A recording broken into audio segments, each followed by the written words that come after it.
একটা যে স্বর্ণ দিতে পারবে না সে বিয়ে না করলে হইছে। আসসালামু আলাইকুম। ওয়ালাইকুম আসসালাম। একটু বসতে পারি? হ্যাঁ বসেন। আচ্ছা, আমি আসছি হলো নারায়ণগঞ্জ থেকে চিটাগাং। হ্যাঁ আচ্ছা, আপনাদের কোন দেশের ছেলেদেরকে পছন্দ? মানে বাংলাদেশের ভিতরে কোন জেলার?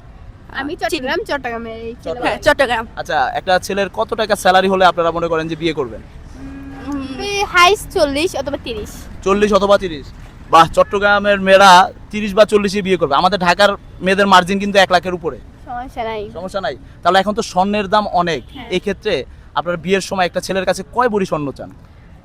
বেশি না, এক ভরি। না না, আমার মনে হয় ও যতটুকু দিতে পারে, ও ও যতটুকু দিতে পারে তাতে আপনারা খুশি থাকবেন? Yes. আপনি?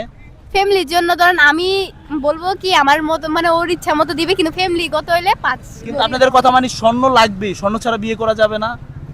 না, এটা কি হবে? এটা হবে না, কারণ এখন বাজার তো স্বর্ণের যে অবস্থা, মানে 2,16,000 টাকা ভরি। একটা নরমালি একটা না, যে স্বর্ণ দিতে পারবে না সে বিয়ে না করলে হইছে। যে স্বর্ণ দিতে পারে সে বিয়ে করবে না, কারণ একটা আংটি কিনতে গেলে এখানে 1 লাখ টাকা লাগবে। তো লাগবেই তো। তো তো এটা আচ্ছা, এটা না কথা, সেটা না। আপনি যে একজনের ঘরে একটা মেয়েরে বিয়ে করতেছেন, ওরে নিয়ে যাচ্ছেন, হ্যাঁ। ওনার কত বছরে এটাই উনি ওই মেয়েটারে খাওয়াইছে পড়াইছে, তো এগুলো করতে হবে না? উনি তো চাচ্ছে ওনার মেয়েটা ভালো থাকার জন্য, Right. সেই জন্যই তো উনি সত্যি বলছে। আসলে এই ক্ষেত্রে আমার বোন হলো, আমিও এরকমটা চিন্তা করতাম। আপুদের কথা ট্রু।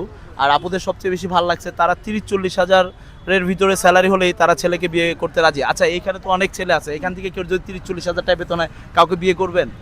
এখান থেকে একটারও করব না। একটারও করবেন না না? না না করবেন না? একটারও না। 30-40 হাজার টাকা দিয়ে কি ওর আব্বা মানে খাওয়াইতে পারবে? ওর আব্বা আম্মাকে মানে ও।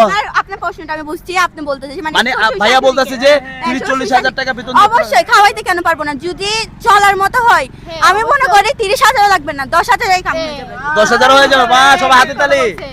আপনারা মানে খাওয়ার মতো, আপনারা কি বিয়ের পরে কি শ্বশুর শাশুড়ি সবাইকে একসাথে নিয়ে থাকা? অবশ্যই, এটা অবশ্যই, এটা কি অবশ্যই থাকবো। বাই গড, মানে চিটাগাং এর মেয়েরা, আপনারা কি এটাকে মুখে বলতেছেন না সত্যি? সত্যি মানে শ্বশুর শাশুড়ি নিয়ে থাকতে চান? শ্বশুর শাশুড়ি না থাকলে ভালো লাগে না। তাই? আসলে তো আমার- বোরিং লাগবে না? আমার জিম, আমার একটা ননদ থাকবে, যার সাথে আমি মিলে Oh my অনেক কিছু God. করব। ননদ মানে মানে একটা ফ্রেন্ডের মতো। চিটাগাং এর মেয়েরা আসলে আমাদের ঢাকা থেকে আলাদা। তো গাইস, অবশ্যই ভিডিওটা বেশি বেশি করে শেয়ার করে দিবেন, এবং কি ভিডিওটা কেমন লাগলো লাইক কমেন্ট শেয়ার করে জানাবেন। Thank you.